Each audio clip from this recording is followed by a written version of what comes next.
Donna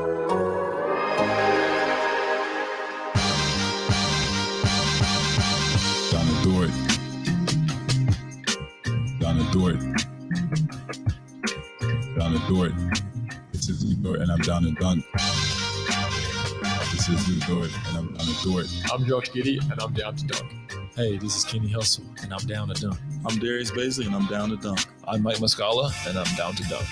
This is Poku, and I'm down to dunk. I love cereal. Captain Crunch, Cinnamon Toast Crunch, Cracklin Oat Bran. Oh, I can have these? I'm going to share with my team, but I'm going to hog most of them. Welcome to Down to Dunk. I'm your host, Andrew Schleck. We're part of the Athletic Podcast Network. With me, as always, on Mondays, is my good friend, McKelly Barrett. McKelly, what's up? Well, I tried to think about a way to sing voicemail from the phone or whatever, but I'm so bad at this, and I couldn't find a rhyme that Okay. helped me out on this. I'll have So to have you and L-Man do a collaboration on this. yeah, we have to. Want to get I you mean, guys. I'm not good at karaoke. You don't have to be. This is just it has to be from the heart. So Yeah. that's what it's all about. So we'll make it happen one way or another. Maybe the L-Man will have to do it. If the L-Man has to do it for us, so be it. But we do need a Voicemail Monday theme song, I feel like. Yeah. I mean, it's deserving, so we have to. I just have to come up with a good way. I mean, Elman is so great. I mean, That was off the cuff for the L-Man, the Twitter Yeah. question song. So but he come up- had like a music, like did. it was not like complete improvisation. So like finding the good like a good music to put under it. find the and then music. I can find the music. Okay, Yeah. then we will make it happen. Okay. All right. Prepare yourselves. Okay. We're going to get started with our voicemails. This one is from Bangelope. Oh, Hey, Andrew or McKelly. This is Penny or Evangelope on Twitter.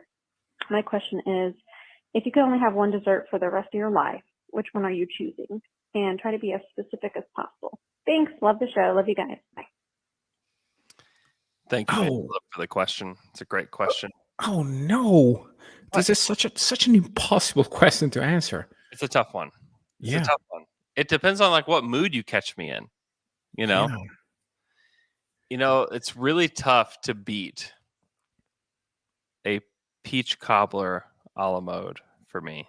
If it's just like the perfect, like flaky crust, perfectly baked with a big scoop of ice cream, it's so good, especially in the summertime. It's tough to beat. That's definitely one that I'm putting into consideration. Wow, I have no idea what you're talking about, but it seems lovely, delicious. So let's try to start with the top three at least. I would say that tiramisu is one of the desserts that I really like. I hope you know what it is. It's Oh, yeah. basically Oh, I've had it. Yeah. yeah, you know that you had one. Yeah. Yeah, It's we took it out of the fridge too early. The second one, it's the famous. I think it's from Austria. The original recipe is the Sackertorte, which is basically chocolate cake with apricot jam in between, and it's. I mean, you don't have to put yeast inside because you Mhm. need to basically to whip the white of the egg so well that it basically gives air to dessert. Mhm. And you put like cream or ice cream depending on your taste to go along. And then what about like true Italian gelato? Like that is probably my top three Okay. in desserts. Yeah. And I mean, if I can't have the Sackertorte, I can have like a good chocolate cake. Yeah. If I can't have tiramisu, I can have another, like in Italian we call it semifreddo, so half cold, something that is not really an ice cream, but it's not even something warm, so it's something like that. I can have other versions, but like stay for your entire life without true gelato, that to me is impossible. I would not be able to. Like, it's something that we have every week / 2 weeks. Like, What's your favorite kind of gelato? that varies. I mean, as of late, salted caramel is my thing. Like, Yeah, I it's really really good. love it. I Yeah. really love it. I think that is I think American mostly, but it's good. So I would say Italian gelato. It's probably something that I couldn't leave for the rest of my life without. So my other two favorites.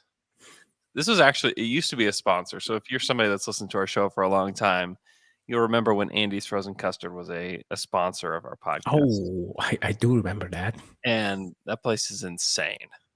It's crazy. They have a couple locations here in OKC. I think there's some in Tulsa. But that place is insane. It's so good. It's probably, if I like had to choose a place to get ice cream from, that's where I would go. It's a little pricey, but it's worth it. Yeah, after I'm done eating, I was like, yeah, it was worth every penny. It was so amazing. A little free advertisement for Andy's Frozen Custard. And then my mother-in-law makes these, she calls them cowboy cookies. It's a oatmeal chocolate chip cookie.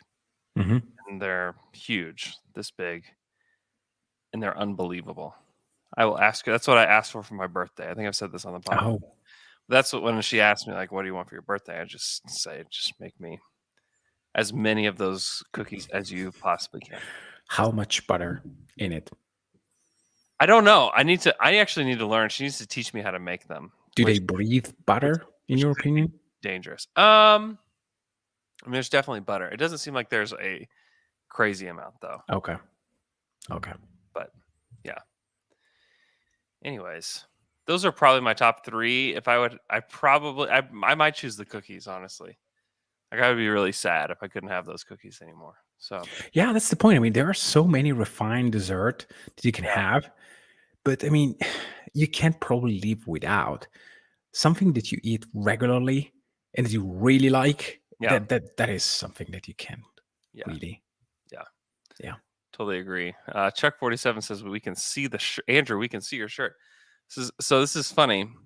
One of my good friends is named Jeremy Lamb. He's running for state house in Bethany, Oklahoma, and his name is Jeremy Lamb. And so it's just funny that we've had Jeremy Lamb on our mind here at Down to Dunk. And but anyways, vote for Jeremy Lamb if you live in the Bethany area. All right, our next question. This guy was a little perturbed, I believe, when he called, which I like. Here's the thing. I'd love to develop some characters over this voicemail. Like, if you are upset about something we say, call in. This is a sounding board. This is your chance. Challenge us. If we have bad ideas, challenge us. It's okay. We may defend. We could defend it, or we could say, yeah, we were wrong, or whatever. Like, this is your chance. This is what the Monday voicemail Monday is all about. All right. So here is our Harden versus Westbrook question. Wow. Yeah. Oh, wow. So you're really trying to say that James Harden was better than Russell Westbrook, especially at the time? James Harden has not really done anything, and he proved he could not play with KD. Russ stayed with him for 7 or 8 or how many ever years. How can you justify that? They have the same accolades. Russ was a better player at the time, and you're just doing revisionist history, and you're generally being, pretty wise about this stuff. So just want to hear you talk about that. So the discussion that Alex and I had was centered around the possibility of trading Westbrook at the time instead of Harden, which, number one, wasn't ever going to happen. Mhm. Number two, we're going to keep this pretty short because I think people don't want to hear a ton about the Harden trade. I will let Michaela answer too. But Yeah, here's what you could do, though. If you traded Russ, one, Harden just fit a little bit better with Kevin because he can shoot the basketball. and is going to take more threes, is going to make more threes. And at the time, the Thunder weren't taking or making a lot of threes. And that's what set Golden State apart from everybody else, is they took more threes and they made more threes than anybody else. The Thunder could have geared themselves more toward that if they had Harden. Number two, if you traded Westbrook at the time, you would get double the amount that you got for Harden. You get Bradley Beal, probably. Sorry, I stumbled, but that was one of the trades that were like in talks. And at the end, they said, "Well, maybe we keep Beal because he will be as good as Harden." Yeah, which was wrong, but maybe for Westbrook you get him or Thompson, by the way. Yeah. So it's not just like one for one, because I mean, it's just preference at that point. Westbrook is a great player, like one of the best players to ever play the game, Russell Westbrook. And he was awesome then. And I don't want to detract from that at all. But when we're talking about basketball fit, and I know like what's happening with the Nets, I promise you, is not because of basketball fits. No. So if you like, oh, they already proved they couldn't play together. Man, like just go read the headlines from today. let's like really talk about it, because it's not about that. And also, these guys were younger; they were different people. It's just a what if, honestly. That's all it is. Hoopsock 69. At least Russ shows up in the playoffs. I mean, Harden won the Thunder in that game against the Spurs. I mean, Harden has, played in some big time games too. I know he struggled in the closing moments of the game, but that's when Kevin is supposed to shine the brightest. He's supposed to be number two, and so exactly. So like, I don't know what we're talking about there. Yeah, I mean, you can't rewrite history, so it's a big what if, and whatever you say, it's surely not based on fact. So it's all hypothetical. What we can say for sure, though, is that Kevin Durant in his prime would top any other player Harden played with by, I would say, a substantial amount, like a huge amount. And those Harden-led teams were better than the Russell Westbrook-led team. Yes, he had more talent around in some years, but even in others. So you can say that as a solo act, their career is really similar. Russ, when he was with KD, had a lot of good things for him, a lot of them. But those were with KD. So who knows? I mean, my point is, if you isolate the years when they were the show, then Harden is better. You can't say anything more than that. You can say that he had a better squad around him, and that, but Paul George, I mean, Paul George probably tops. I mean, yes, the best version of Chris Paul. Yeah, I think he topped Chris Paul just because of positional versatility. But say this is even. This is like just a draw, sure. Which you can say, or even say like slight advantage Chris Paul. That team almost won it all, like the Harden won. So as a solo act, Harden was better. If you say that, the drive that Westbrook had, and the fact that the team was his, and it showed up every single day of the year, never had the like all the context that Harden put with the team, with the nightlife and whatsoever, which is, I mean, we don't know about. We kind of know about it, but we like it's all. Anyway, it doesn't really count. So it's hard to say that. Yeah, no, Westbrook is definitely had more. Yeah, when he played with KD, sure, but Harden never did. So I think that it's a fair question to ask. Like, what if you keep Harden and KD that used to run those second units with such such perfection, and with so many shooters? If you have Harden there, then your offense is so spread out. And I do think that Harden changed the way in which he played substantially when D'Antoni coached him, because before he was not like ISO step back. This is the way that D'Antoni used to maximize the talent that he had.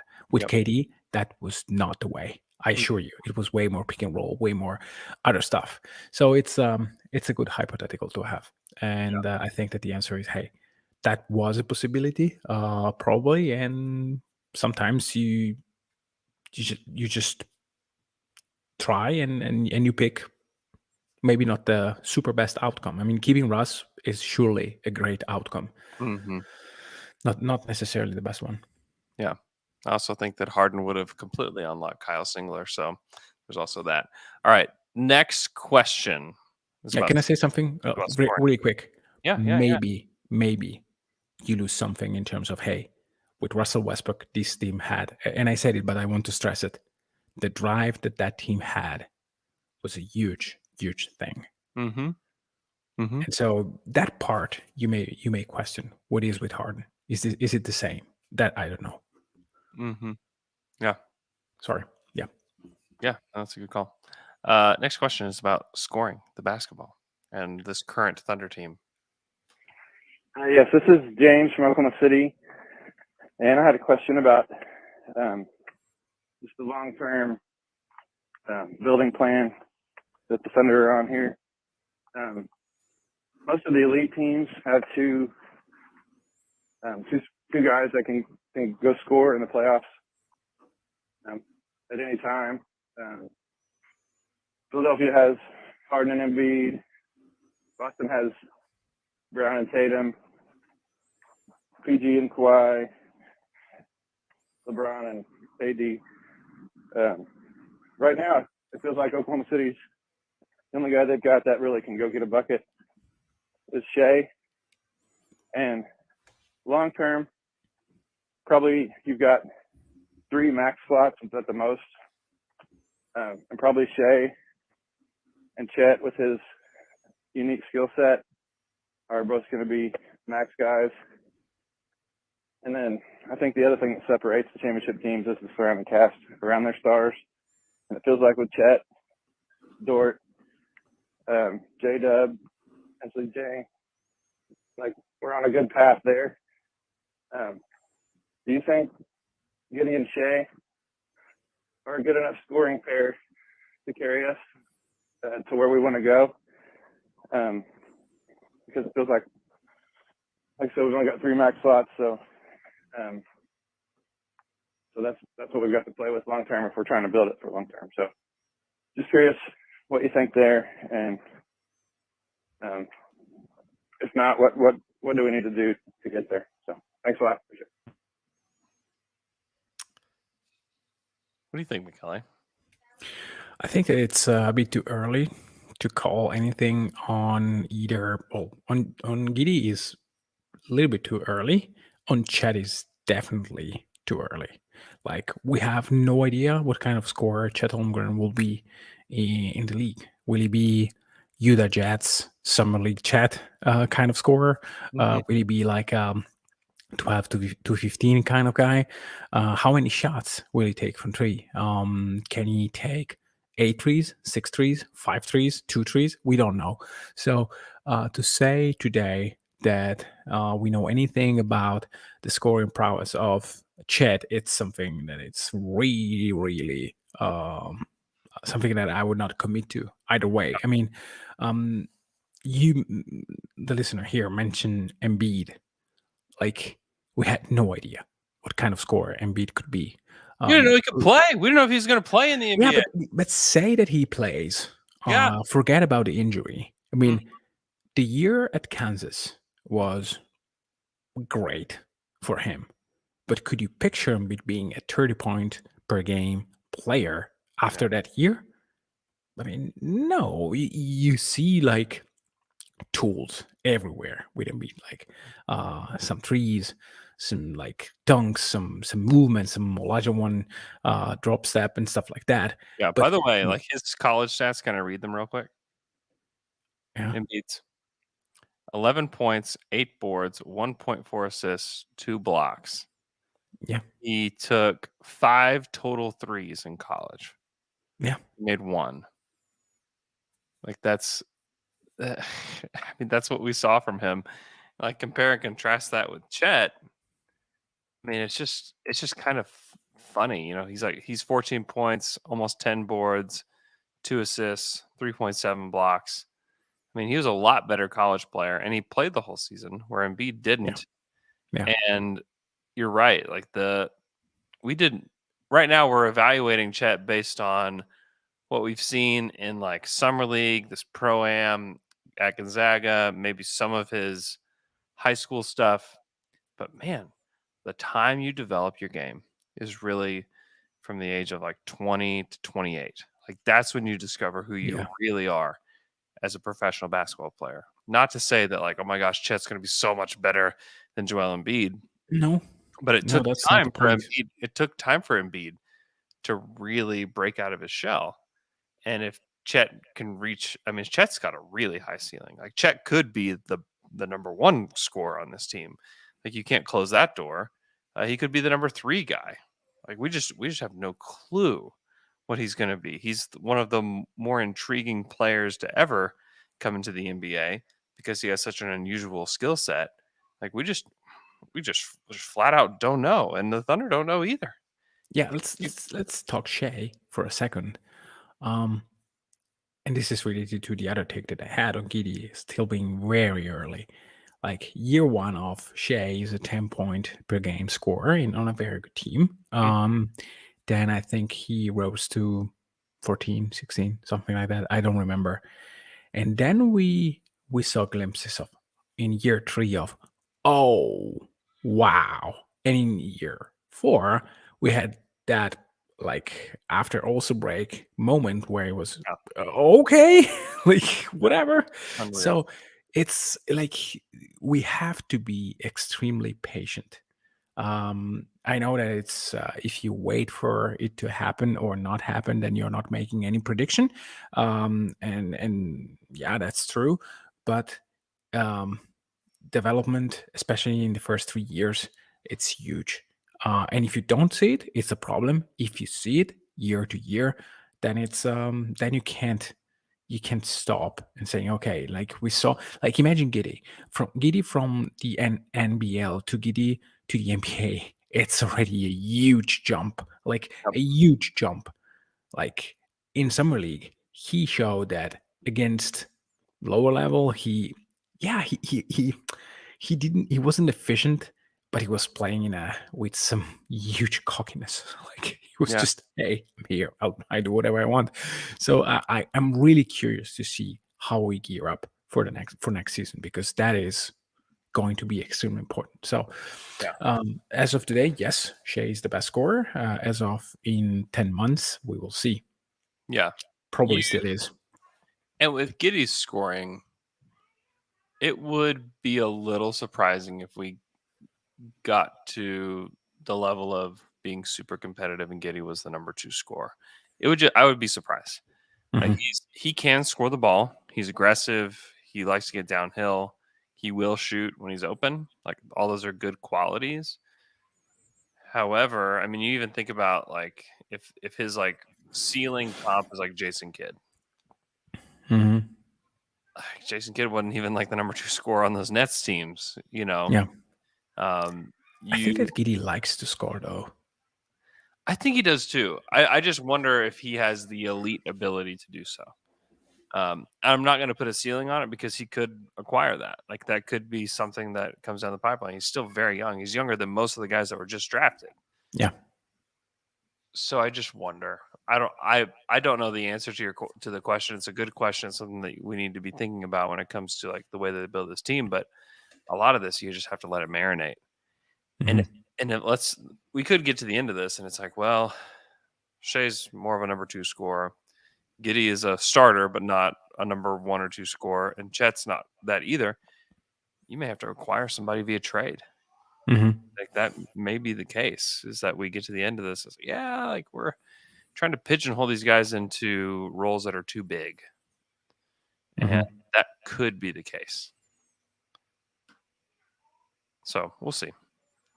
Any other thoughts on that? No, again, on Giddy, I mean, I'm with you. As of today, you don't see many avenues for him to scoring efficiently. But hey, it wouldn't be the first player who doesn't score efficiently to take a huge load in OKC. All right, our next voicemail is about Chet.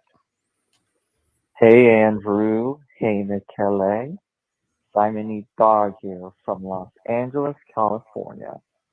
It's early, but what, if any, are your biggest concerns or improvement areas for Chet? During the summer league, I was concerned about Chet's ball security. Felt like any time he was ball pressured by a smaller guard, he either have to pass out or he got stripped. Um, Thinking guys like Chris Paul or PJ Tucker would be a nightmare for him in the league. And wondering if he could potentially get schemed out on offense and then on defense, if he has is decided is to be switched on and guarding the smaller guards. If some of his benefit on defense is mitigated by the fact that he might be losing a lot on offense and getting schemed on defense as well. So wondering if there's any concerns there for you guys or any improvement areas that you guys have early on for Chet. Anyways, thank you guys for the great shows. Appreciate and always look forward to hearing from you guys. Thank you. Thanks so much for the call. It's a good question. One thing that I think that he needs to get better at is letting his teammates help him to like leverage his scoring. A lot of times he tried to take it upon himself to score, especially like in Summer League and this Pro-Am game, which is like mostly what Thunder fans have seen of him. And one of the reasons he was so efficient at Gonzaga was that like Drew Timme helped him like leverage everything. And the whole Gonzaga offense did too. It's why he shot like 80% at the rim. And so learning how to play with I know like everybody's really excited for the Giddey Chet pairing. I'm really excited about the Giddey or the Chet SGA pairing because we're talking about a player that can like shoot the ball from deep. He can drive. There's just so many ways that Shai can score. And to have a big man, excuse me, that can finish at the rim like Chet does, and then who can shoot it from the corner, pick and pop. I mean, all this stuff. I think that pairing is going to be really, really interesting. And, you know, I haven't heard a lot of people talk about it. Most people that I hear talk about the Thunder, it's just about Giddey and Chet. But, man, I think that's going to be interesting. So, to me, it's not even really a criticism because Summer League's just a time that you're trying stuff, you know, and he was trying a lot of stuff and it was great. There were some like spectacular moments. There were some bad moments. So that's something. And then like just stuff of like, I agree. Like his handle's got to get tighter. He's got to become more aware. He's got to figure out how to play against smaller guys, against stronger guys. I mean, it's going to be a feeling out process for him. There are going to be moments of spectacular this season where he's like 30 plus points per game, you know, 15 boards, 3 blocks. You're going to be like, holy smokes, like this is our best player. And there's going to be nights where he's like 6 points, 4 boards, a block in 30 minutes. You're like, where was he? Like, what happened? You know, that's the part of being a young player in the league and being a rookie. So, yeah, long way of saying it, but there's going to be a lot of things he needs to improve in. But I think learning how to leverage his offensive talent with Shai is something that I would really want to see. Yeah. I mean, I know it was already said, but to me, like the only really red flag that I drawn from Summer League was the handling. I mean, he had a lot of moments where he not only he had issues with ball security in general, like the fact that he was dribbling too high or exposing the ball a little bit too much. But he was also guarded in a really weird way for a guy that is 7 feet tall. Like they sent him double, like at midcourt. So it was kind of weird. My main question with ball security was also related to where I'm dribbling towards to, like putting himself into a situation that were dangerous. Like that is something that you need to clean up. But to be worried about that, yeah, if you're worried about ball security of a guy that is 7 feet tall, you're in a good spot. And I think that to me is the whole point. Like, whatever Summer League showed us is that Chet is extremely interesting. And the red flags, yes, I mean, the body will always be there until he sustained 4 seasons of competitive basketball, which is something that a lot of players fail to do. So it's until we pass that moment, the body will always be there. But again, if your weakness is ball handling security, and you're 7 feet tall and you can hit step back threes, then it's fine. It's all fine. I know, and that's where I'm just curious how Mark will use him.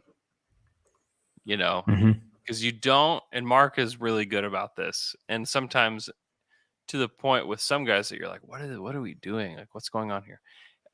He doesn't try to define guys' roles, like box these guys in, and he's done that. Like, Darius is like the guy that I think most people think of, and Poku are guys that they think of, because sometimes they're out there and you're like, what are they doing? Like, why is this happening? Mark lets these guys explore the studio space of their game. And that to me it's good in the beginning stages of their careers. And he kind of like coaxes them into understanding what their strengths and weaknesses are. Now, there have been guys that I feel like have not been able to identify what their strengths and weaknesses are. But I think Chet is somebody that could do that. And I'm just so curious to see what that looks like, because there's scenarios where it's like, hey, Chet, grab the ball in transition and push it. If not, we were going to want you playing off of Giddey and Shea and creating space for them and creating, dunk opportunities and stuff like that. We're going to take a quick break. Right after that, we will have more calls, specifically a call from Thunder Baby. We'll be right back.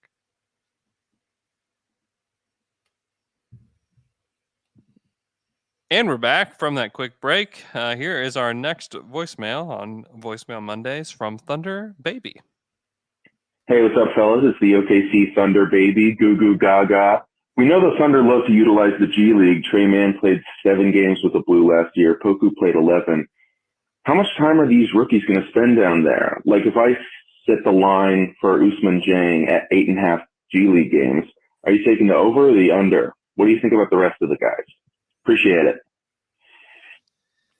That is a very interesting question. One that I will struggle answering. I'll set lines for players, and then you can answer. Fantastic.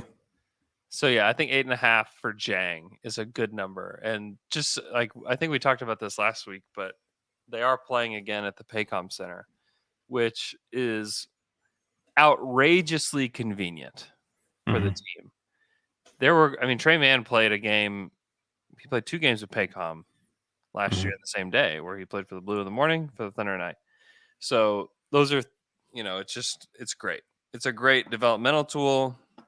There aren't a ton of minutes to go around for everybody. Like, just flat out, there's not going to be a ton of minutes. And so I do believe that the G League will be utilized in times where players aren't getting minutes that need minutes. Because the truth is, like, all the guys on the roster need minutes. Every single one of them, outside of Favors, who I don't really believe is going to be on the team, and then like Mike Muscala, like, he's there. How dare you? I think they'll use him, but I'm just saying that, like, as far as developmental minutes, Mike is what he is. Everybody else needs minutes. Okay, Ousmane Dieng, 8.5. It's probably over, not by a mile, but I think that he will struggle probably a little bit physicality wise in the league early on. And I think that probably Mark wants to give other guys, I don't know, maybe Poku and Baisley a little bit more time. Yeah. And so he can start there. But not, like, I'm taking the over, but not by a mile here. Jalen Williams, J. Will. Over under 11.5. Yeah, I mean, I don't know how many games the G League has, but I would put 10 games tops with the NBA squad. So How many does a G League season have? I don't know. It's weird. They have this tournament, then they Right. like it. I don't know. Like, Yeah. Each but team it's plays definitely 50 over. game schedule. How many? 50 games. Oh, that's a lot. Mm-hmm. This is what NBA frequently asked questions at gleague.nba.com. Okay, then it's definitely over for J Will. Okay. Over under 0.5 for the other Jalen Williams, J Dub.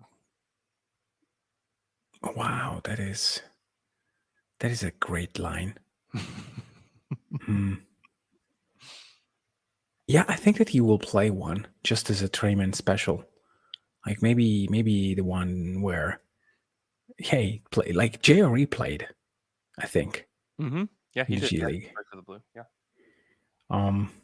So either he is as good as Giddy from the beginning, which is very possible, Yeah. or he will play one. He's a high pick. I don't know. That is very difficult. You put up yeah, I would bet one. So I would get the over here. Over. I'm going under. I don't think he touches the G League. I think he's Really? Yeah. He will get. I think that J Dub, and this is probably something that I will bet against either Jay or Taylor, whoever. That J Dub will have a huge impact with the rookie wall sometimes in January, where I just miss 25 trees in a row. Yeah. And I could see that. and then I think that maybe he will get a few games there just to recoup some of the trust and whatever. Maybe. I think that his shot is something that we, in Summer League, we really didn't discuss or we tried to forget, but I think that he's shaky, like really shaky in terms of either both free throws and three ball. Yeah. It's something that we will have to monitor going forward, and I think that maybe he'll get a week, like just in the when they do the tournament wherever, just goes. Yeah, it's possible. Over under 4.5 for Aaron Wiggins. Under. I don't think he touches the G League. Woo! You don't? No, why? I don't know. It's a second-year player. Yeah, he's very good. And there's not, and the thing is, if you're playing all your guys at the beginning of the year, there's a chance that he doesn't make the cut. There's just a chance that doesn't happen. So, yeah, I would. Playing minutes for Kenrich, it's going to be tough to find him like legitimate time. To me, 0. Okay. Let me put it this way. Mm-hmm. I think it's likely, it's more likely that he gets traded that he plays in the G League. Okay. He's very good. Like he can play 20 minutes on a normal NBA team and be okay. Yeah. I thought he looked great in Summer League. Also, just an incredibly nice human being too, which is but even if you don't count Summer League, like just forget about it. Forget that he shot the ball really well and the shot looks way better. Forget about that. It's hard to forget. I know, but try to. Okay, I'm gonna try. I'll try. The Aaron Wiggins that was there at the end of the season for the entire season was a player that you could trust on an NBA court at any point, including closing minutes. Yeah, we're just running into a situation where developmental time is important for a lot of these guys. And there are priorities that exist within the organization, particularly with guys like Aleksej Pokusevski. And it's important to get those guys real minutes in the NBA to figure out what they really are. And so there will be moments and pockets of time where a guy like Aaron Wiggins will sit almost because we know what he is. You know what I mean? Yeah, but Kenrich didn't play in the G League. Kenrich is 26. Yeah, but he was a 27. third-year player, fourth-year player, whatever. I know.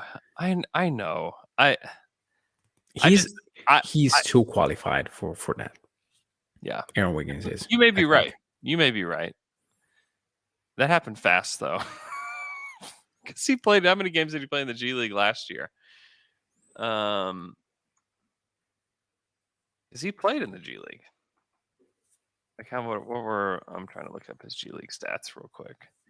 Aaron Wiggins, G League stats. I think he did. Let's see. Did he not play? Oh, I think he did. I'm looking at. But I don't remember. Yeah. How many games? 6 games. Yeah. And you think he will play more this season? That was a bad line, Andrew. No, I said 4.5. Yeah, it's bad. That's not bad. That was less than last year. I still think it'll be under, but I do think he'll play. Okay. League. I think that they'll throw him. Maybe it's like, hey, we can't get you minutes this week. Like, do you want to go play for the G League? And he would say no. I think it'd be like, great. No. Why? Let me see if I can go get 30 on the Bighorns or somebody. I don't know. This is a lot of Aaron Wiggins discussion. All right, next one. Vit Krejci is he even on the roster to begin the season? Oh, I thought there was a question on Vit Krejci. I was all ears. No, we're still playing the over-under.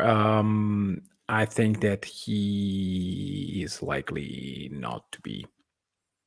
Yeah. Yeah, I think that the roster crunch is hard. Mm-hmm. Yeah, it is. Over under 0.5 for Trey Mann. No wonder. I don't think he plays there. Although, I think that Wiggins and Mann will not play. Mm-hmm. It's almost like it's a super weird concept, but I think it makes more sense for Trey Mann to go there and cook for 3 games and just hoist 45 shots than it is for Wiggins. Mm-hmm. But I would still take the under. Over under 3.5 for Poku. It hurts, but it's probably over. Okay. And it's probably going to be the last year of Pokusevski. Wow. Or something like that. Wow. Yeah, I mean, if he goes over 3.5, it's such a bad sign. Yeah. He should be 0. Like his over under should be 0. And it's not. I hope it is. And I will go back to a point that I made earlier.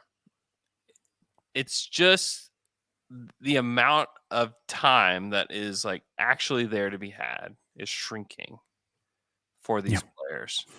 And I just wonder if the G League is utilized in a different way than it was the past 2 years. Where it's like a little bit like Summer League.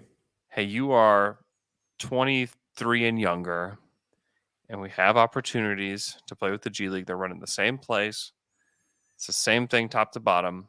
We need to make sure we get you game reps, and we can't get you everything here with the Thunder right now.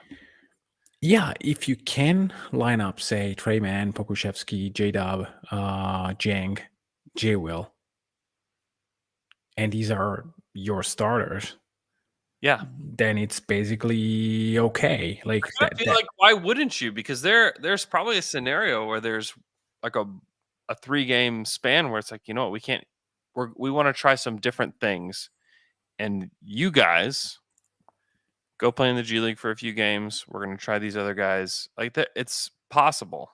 Different things like what? Winning 3 in a row? That is something that you want to try? Yeah, sure. Trying to maximize the team for just a minute, guys. Go over there. Get away from... No, I'm just kidding. You know what I mean, though? Because I do think that they're going to reach this point of, one, you're going to have to figure out who some of these guys are. Like Darius Baisley, we've got to figure out like who are you? Are you an NBA player? Are you not? If we don't think you are, we got to trade you. We got to get you gone. They've got to start making decisions. And some of these decisions have to come faster than you want them to. Poku, you still got a little bit of time, but basically, like you got to decide. Yeah. So, no, if they use G League that way, which is very different from, I mean, again, it's basically Summer League Redux, like where you have all your young players. Chet will not play, of course. Giddy will not play. There's ain't no way Chet touches the G League. No. So you basically have Shea, Dort, Giddy, Wiggins, and Holmgren as your starting unit or whatever. You have Kenrich, Mike, Treyman. This is basically your 8. I'm sure that I'm forgetting someone very important, but anyway. And then you basically run all the rookies for stints in the G League where they can play together. 40 minutes, 48 minutes. That makes sense. Then the over-under for anybody can be like even more than 1 because you are really using this as a development league in the real sense. Like you have rookies, you want to win, so you don't want to waste NBA time to develop them. You basically play the G League. Like if you use it that way, then I can see even more like the Thunder winning more games. Like if you don't play Poku, if you don't play Jeng with the grown-ups, then you're likely to play Kenrich, you're likely to play Mike. You play only mature, ready to win kind of players, and you like the rookies. Well, I think they cycle the guys kind of in and out. You're starting not to like the idea, right? Yeah, I can see it in your eyes. This idea sucks. Yeah, this is a terrible idea. Yeah, we should have never even discussed it. This next question is about Shea. Hey, fellas, this is Caleb. My question is about Shea's defense, and I know y'all talked a fair bit about like Shea kind of being forgotten, like key to this whole thing, and like the forgotten potential superstar, I guess. And I think him defensively has always been a thing that people talk about as like it should be there. He's got potential. He's agile. He's long, but he's never really done it. And I'm thinking about Jason Tatum in like his whatever 3rd, 4th season when everyone kind of was just like all of a sudden, you know, an all NBA caliber wing defender all of a sudden. And I like don't know enough when I watched to see really what changed for him. If it was just like the Celtics were playing more meaningful games, effort, if it was something technical. So I'm just curious, like, what should we expect from Shea defensively and just like what do you guys think about that part of his game? So thanks. Yeah, the Shea thing to me is it's about 2 things for him. It's like, when do the Thunder start playing games of consequence? Because then we're gonna like really know who Shea is. And 2, can Shea play 70 games in a season? And some of that's unfair to him, I think, because of the team's goals and Shea playing 70 plus games didn't quite match up the last 2 seasons. And some of that was injury based, and some of it was like, I mean, if they were going to play a playoff game, I don't know this for sure, but I think there's a chance that he could have played, you know, at the end of the season. And so, you know, they're wanting to make sure he's 100%. I get that, and that's a good thing. You know, he didn't play at the end of this season, then he went and played for Team Canada. Looked great. But it's just about team goals at that point. So when they're playing games of consequence, is he playing 70 plus games? And then we can get into like some of the other stuff. Like that's like what's going to matter, like number one thing. Yeah. Like, can he do that? If he does, great. Then we can get into more of like defensively. He's taken a big step back since he's gotten into the NBA. Now that they have better players on the team, can he slide back into like being a better defender? I think that's going to be important. And then just efficiency. because he's already one of like the top 15 scorers in the NBA. He is already one of the best dribble drive attacking guards in the NBA. Mhm. He's getting to the line. I think he's like top 10 in free throw attempts per game. This is like a real deal scoring star player. Like all the stats say so. And can he do it consistently with efficiency? And then can he stay on the court? Like to me, those are like the first questions that he's gotta answer before we like nitpick defense and other ways that he can improve. It's just like we can't skip those steps. Is kind of how I feel about him. Yeah, but let's say that we are indeed nitpicking for just 5 seconds.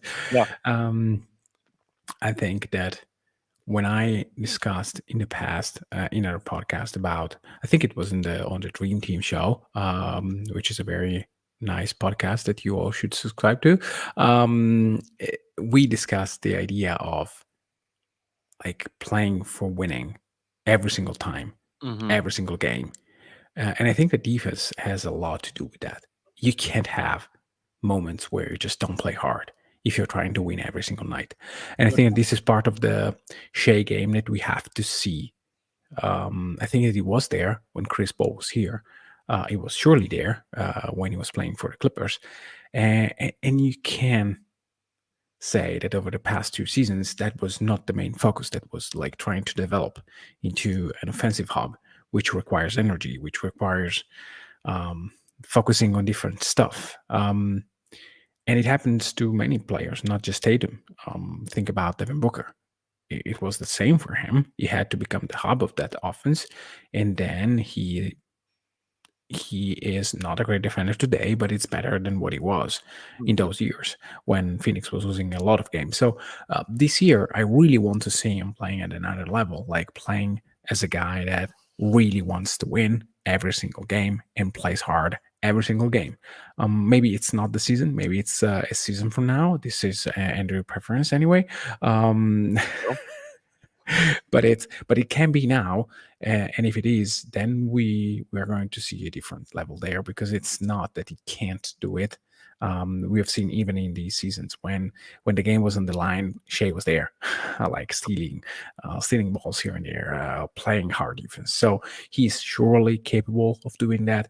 He just has to do it, and it takes a toll on your body, on your mind, to be always ready. No matter if you're tired, no matter if something happened to your life, no matter anything that is a context to basketball, you just have to get there and win. And when we will see a team in the model doing that, we can judge if Shea is good or not on the defensive side of the ball. Mm-hmm. Yeah, that makes sense. It's a chat question. Hello, Andrew and Mickey. This is Trey Brown calling again with another voicemail question. Just want to thank you guys for answering these. And so here's my question for you guys. I posed this to Joe Masato the other day, but I don't think it got answered on the Dream Team pod. It seems as though Chet is going to have more in his bag than he had at Gonzaga, and that we're going to put him in some positions not only as a play finisher, but as a ball handler. Now, what I'd like to see from him is some reps where he's working as the pick and roll ball handler. But my question for you guys is, in these possessions, if Chet is working as the pick and roll ball handler, who is going to be the best screener on this team to get the most points per possession for the Thunder and the offense, basically? So, like, who's going to be the best screener? Who's going to be, the best option as a roll man if Chet is the ball handler? Who's going to be the best option, to pick and pop, just to finish a play, or to just give him the best quality separation coming off that screen? And then a side question for Mickey. I wanted to know if he had revisited his pineapple on pizza opinion, if he's tried it, if he's ever tried it. I think it's a great combo. You've got some acid from the pineapple. Cheese is nice and fatty, so all those lipids are going to soak up those acid molecules. And I want to know if he's ever read the book Salt, Fat, Acid, Heat, because I think he'd really enjoy it. Anyway, thank you guys for answering questions, and hope to hear from you soon. Oh my gosh, we have to answer the last question first, please. Look, I promise you, I will try. I will try because it's not something that I want to do, but when you like food, you don't have to put your mind before your taste. I Yeah. mean, you can play with that. And so why not? Let's try to put something really savory with pineapple and see what happens. Okay, so now I will try. It's not that a tomato is not a fruit, to be completely fair. So Yeah. I'm a big fan of pineapple on pizza. Always have been, always will be. hey, maybe I'm wrong. I mean, I've been wrong on food so many times. Preference. It's not right or wrong. It's just a preference. It's just Yeah, you it's like no. it, Sometimes it's really wrong. Yeah. There are some stuff that are wrong, but anyway. Yeah, maybe that's true. Like, So- can I tell this? This is very funny. I used to be involved in math, like very theoretical math, and sometimes I went to conference and stuff like that. Sometimes I was there just because I'm Italian, so I could cook, and I was invited because I could cook and talk about math. So one night I cooked a full dinner, and it was lasagna, and then as another dish was cured salmon that you basically and there was a side to cured salmon which was like a French cream or whatever. It's basically sour cream, something like that. And I saw a girl eating lasagna and then taking a spoon of sour cream and putting on top, eating together, and drop it in between, taking my tiramisu, taking a spoon of that, and then restart the lasagna with the sour cream. Now, that is wrong. Like, there is no one who could convince me that putting acid cream, basically sour cream on lasagna is a good thing, and two, eating tiramisu and lasagna. It's so One weird. here and one there. Okay, I completely forgot about chat, but probably the question was about the best pick and roll partner. I think that it will not be a big man. I think that Kenrich has a lot of chances to be the best pick and roll partner for chat because he's so smart. Yeah. He can basically play the short roll, finding the corners and stuff like that. If not, I think that if Shea would be willing to be a screener sometimes, which he was for Giddy, Yeah. that would be amazing. That would just be insane because he would draw so much attention, and he can cut pretty well. Shea Yeah. can. So, I mean, I know that the answer that he probably wants was Giddy because he's tall. He can. But I think that the gravity of Giddy is kind of an issue still. So 100% an issue. Yeah. Yeah. So I would not take him as the first answer. This is why my answer is J-Dub. Oh, yeah. That's a good answer. He's thick and beefy. He can be He's a good stout, screen.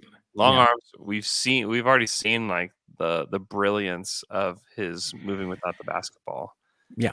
And so if the shot goes in, that can be probably the best answer.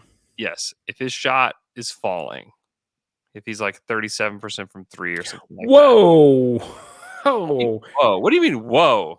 Get do- out of here with your woes. Do you want to make like an official bet on air? Can I wait? Can No, this be preseason? no, it has to be now. If you want to bet on J It does not have to be now. Yes, 34 over under. Gosh, I gotta no, I can't do it now. I can't do it now. I said what if. I just gave you a what if, and you're like trying to. This is where I get myself in trouble with you. 33 and a half. I still owe you half a pizza. Yes. He's a career 35% 3-point shooter in college. He was 39.6% from three last season at Santa Clara. 3.2 threes per game. Took 106 threes and made 42. And the thing is that like last year's threes were way more difficult than his first 2 years. Um, I don't know. I'm not ready to commit yet. Anyways, if he's able to screen and pop, or he can roll, like he's dunking Mhm. everything in the Yeah. summer league. To me, that's the guy, because he's going to be the one that's. I mean, he even said it on the podcast whenever we talked. He's like, "I'll fill up Gatorade bottles if I have to. I'll do whatever." You know. Yeah. What about Jang? Do you think he will be able to screen? I think he will be able to let it fly after the screen, but not sure if he can really do it. I don't know. I feel like I have so much to learn about him. Yeah. Yeah, same. I'm excited for him. I think that he definitely is somebody in the future to think about. I don't know about this season, Yeah. but in the future, I think that he's someone that if it works for him, then the answer is yes. Yeah. Because he's a giant. And he is really, really skilled. I often, when I think about this team, don't really factor him in a whole lot because I just don't know what we're going to see from him. He is so interesting. I think that that's like really underrated part of like this Thunder rebuild is Jang and like what he can be. Okay, we've got several more questions. If you need to bounce, you can. However, you need to answer at least these next two questions. Okay, I will. This one is about food, specifically just for you. Okay. Hey, fellas. I would like to know what Mikey considers an egregious, foul take that Americans have on Italian food, or if there is a specific aspect of American food that he disagrees with. And if left to his own devices, what is his favorite American meal? Ciao. Wow. No, the common mistake. Let's say the one of the mistakes that I heard. I don't know if it's common, but it's from Fred Katz. He thought that pizza was American food. That is not true. That is 100% not true. It came from Naples. The second thing is spaghetti Alfredo is really not an Italian food. It's something that was basically adapted to the American culture. So it is, I think, born in, I don't remember if it was New York or Brooklyn or whatever. The third, which I don't remember, the third part of the question. Oh, my favorite food. Oh, that's easy. I mean, I love meat. And I mean, I heard that Oklahoman's barbecues and stuff like that are amazing. I tried only the Texas version of it because I couldn't get to a place when I was there. But I mean, true American meat, however it's cooked, like barbecue, steak, whatever, that is something that I can't find here, especially the barbecue. Good steaks, yes. Barbecue, no. And it's a culture there. We don't have the culture to cook barbecue as you do, guys. So yeah, barbecue's good. I got a couple spots that I gotta take you to the next time that you're here. Yep. Next one is from our guy Josh Morrison. I think he's got a couple different questions if I'm remembering correctly. He's greedy like you with the picks. He is. It's a good way to be. Here's Josh. Andrew, Michele, this is Josh Morrison checking in from Virginia. So as Miki knows, I just had to cancel a trip to Italy last minute. I'm super bummed about it. So of course I thought where better to bring my negativity than to the most cheerful podcasters on the planet. So my question is, what would be the most disappointing development outcome this year? Not narrative, just development. For example, Trey can't stay on the court defensively. My fellow Josh stops shooting threes. Chet decides to lose weight, or Sam Vecini deconsecrates the Church of Poku. Stuff like that. Anyway, love you guys. P.S. I was at Woodstock 99. Yikes. Oh, no. Woodstock 99. Gosh, we might have to have you on a August pod or something just to talk Woodstock 99. Yeah, most disappointing storyline or, I guess, development. What would that be for you? The most disappointing is Chet not impacting the game defensively. Like he's just off like he's thrown off by big guys. He can't find timing. That would be unexpected and really a bummer, because if Chet is not at least average, if not better, right off the gate, I would be extremely surprised. It would be a disappointing storyline. Nothing very conclusive, I agree. But hey, I mean, if Chet is not good, that is a hell of a story, and it's another good one. Yeah, that would be In order, the second one is if Shea's shot is gone. Oh, like that last was season. mine. That was mine. Yeah. Yeah, sorry, I stole from you. Oh. Yeah, that's second. Like if Trayman can stay on the court, yeah, bummer. But like Yeah, in the so grand scheme of things, whatever. who He's the cares? 18th pick in the draft. It's like, all right. Or like another one. What if Dort keeps shooting 14 times a game? Like that to me would be. Oh, that'd be wow. You're just sprinkling some Dort hate in here. Yeah. I thought it's been a while since I've been a little bit negative on Low, so Yeah. I kind of have to get back there. And yeah, Yeah. okay. Let's say he takes like 14 shots and keeps shooting 34% from three. Mm-hmm. That would be a bummer, because we all thought that, hey, now we have Dort that behaves and that takes good shots, which is only in our minds, because we actually never saw him doing it. But that is also a story that I'm afraid of. Mm-hmm. Yeah. So in 43 games, Shea was 53% true shooting and was 27% from three last year, the first 43 games. His last 13 post All-Star break, 39% from three, 63% true shooting. It's like, which is the real? What is the real Shea?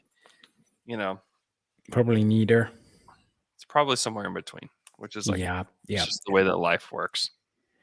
Yeah, and I think that the first part of the season, like teams were just basically tagging him with two guys every single night. Yeah. And it wasn't the case at the end.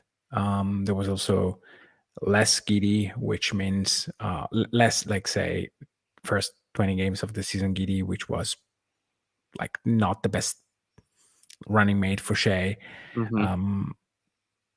Again, at the end of the season, there was like a different roster playing basically, and the other teams were not putting the best effort defensively. So I really think that defense was like opponents' defense was a huge part of Shea's dipping in the percentage.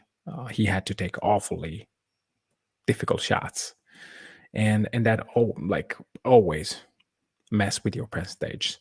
So I think that if he's a little bit more judicious with the shot, and if Chet provides a little bit more of spacing, I think that he could be easily 36-37% easily. That I would really bet that he's over 35.5. Maybe this is how you get the half pizza back.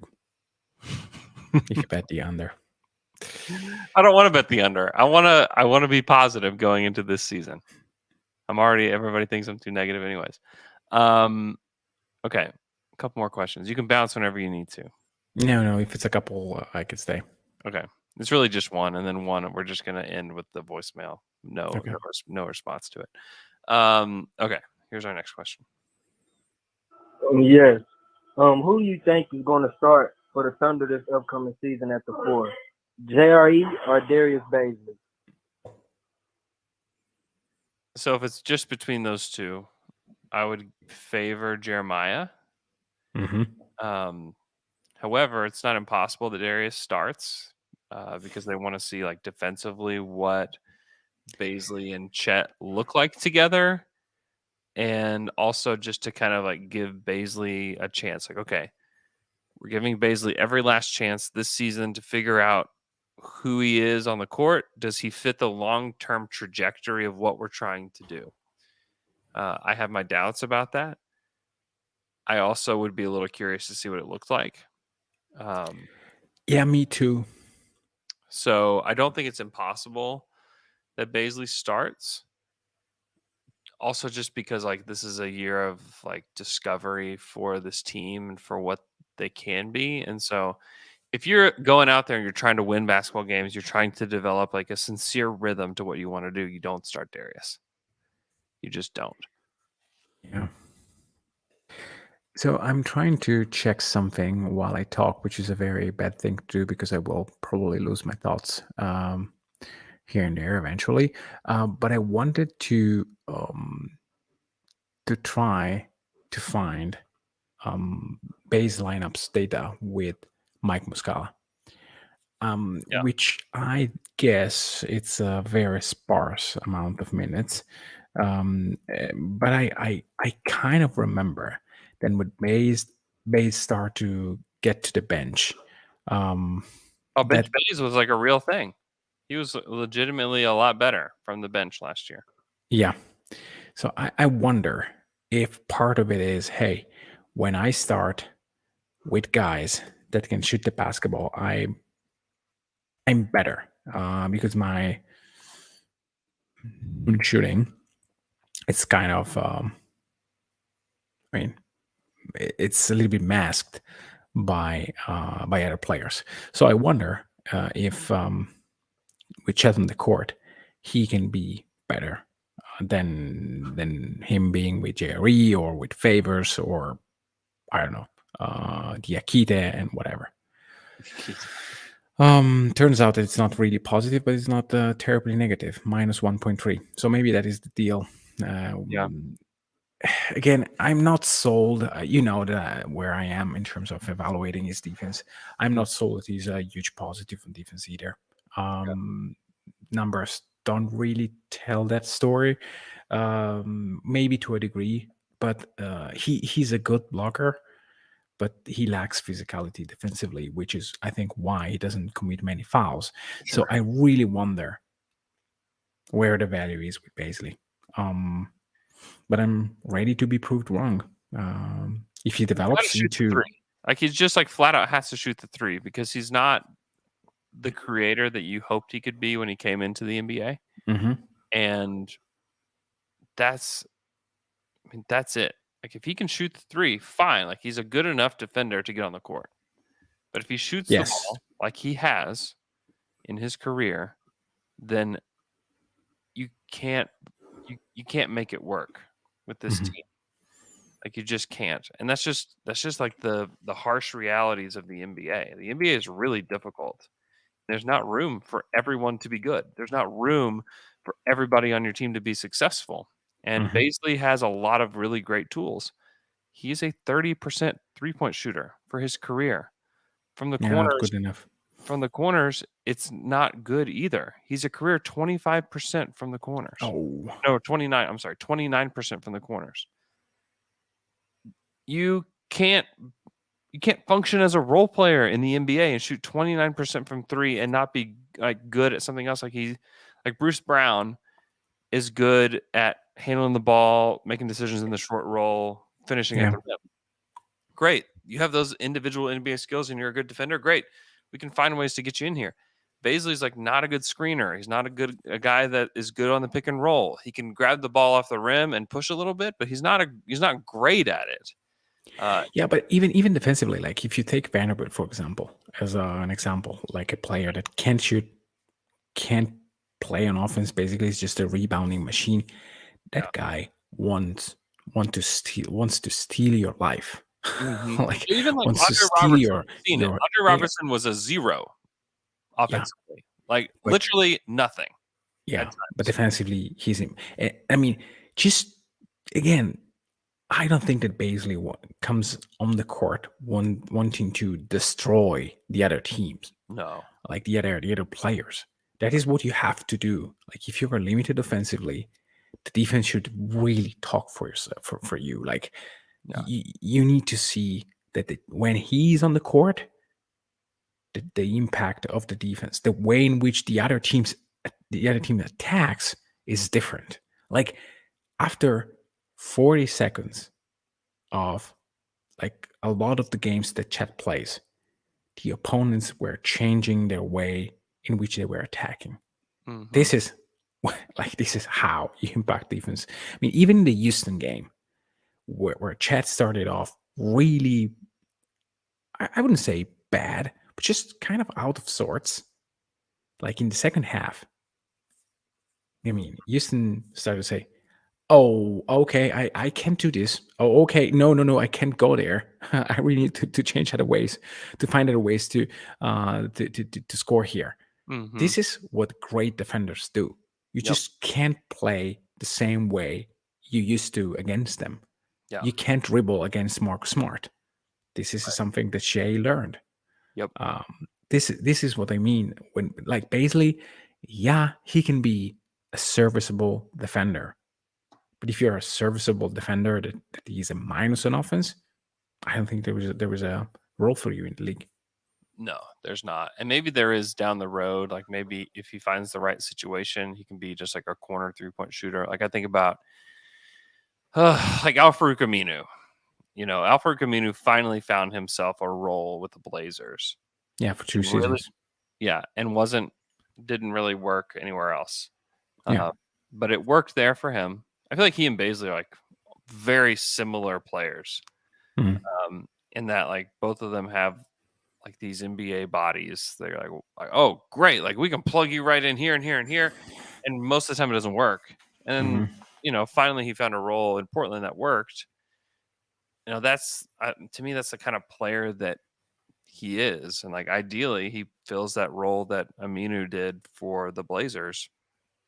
But he's not a physical defender, not a great shooter, not somebody that can do a whole lot else on the court. So to me, that's kind of who he is. And if he comes out and he shoots 40% from the corners, Yeah, sure. it changes everything. Of course. But yeah. Oh man, we've got some weirdness entering our chat. Gotta block a user real quick. Okay. Those are all of our questions. We have one last caller. I'm just gonna leave it. This is somebody who is calling from Presti's bunker. He claims. So we're going to leave this and then we're going to be done. Thanks so much for listening to our podcast. For these for voicemail Mondays, make sure that you leave us a voicemail. I put the number on Twitter. Let me read it here just in case. I know we have listeners that are not on Twitter. And I've had people come up to me and say, I'm not on Twitter, but I wanted to be able to ask a question. How do I do it? This is like actually one way that you can do this. So the number is 405-543-1970. That's 405-543-1970. You can put it in your phone and then call it every like Saturday or Sunday or Monday, and they'll get thrown into this podcast. So hope you guys have a great rest of your week. We'll talk to you guys again on Wednesday. Oops, that's the Element song. Hold on. Actually, I'm going to have to edit this because I forgot to load it in. I'm actually loading all of these in live as we go. So this one is almost there. All right, here it is from Presti's bunker. Bryson Grove, Stillwater, Oklahoma, on February 13th, 2022. 4 men sporting blue polos abducted me on my way home from basketball practice. Me and several hundred other boys from the class of 2028 are being kept in an underground fortress underneath the Thunder practice facility. Conditions of this bunker are immaculate, but it feels like I've been abducted by aliens. It's like we're their Frankenstein. Every day I'm force-fed hormone growth supplements by Barry Tramble. Mom, you're listening to this. I want you to know that St. Presti isn't evil. You